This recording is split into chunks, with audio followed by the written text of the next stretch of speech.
What do we have? We have Vatican II. Vatican II in and of itself is not necessarily a bad thing, but the main idea of opening the windows to the church was what made it come down to its knee. For the first time in its entire 2,000-year history, it was not being dogmatic. I repeat, Vatican II was the first time in 2,000 years that the church finally made its chance to not be as dogmatic in its stances, not firm. They opened the proverbial windows and let the air in. The aggiornamento of the liturgy happened. The acceleration of the liturgy, the changing, the updates of the church. Not necessarily bad things, hear me out, but it's symbolic for what was about to happen. In 1969, 1970, and about that time, I forget the date, I'd have to look it up, should have done that beforehand, my bad. Humanae Vitae by Paul VI was published. 50 years later, we are looking at exactly what Humanae Vitae predestined to happen.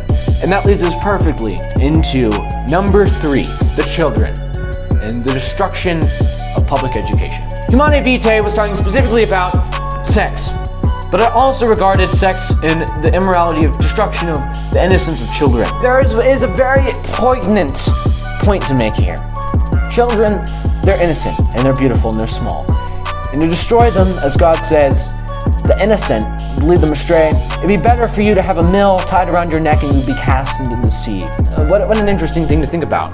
But that was their next step, to go to their children and destroy their innocence. They made Christianity hard to preach. They slowly pushed out Christian morals from the public schools. You'd have to go to a private school to get your Christian education.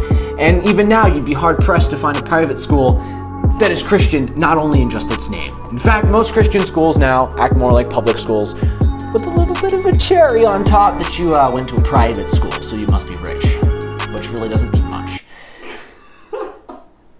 And look at what it has now. Push the Muslim religion, they push Hinduism, they push, name it, whatever religion you want, Judaism, any religion that isn't Christian. Why?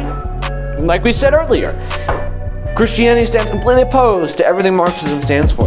And if your children had the audacity to learn, pray even, that is an affront to everything they believe, an affront, an attack. So, what did they do? They made sure it wasn't taught. They made sure that your kids, they had to go speak to the principal and have detention if they dared to open a Bible anywhere of 101 feet of a school.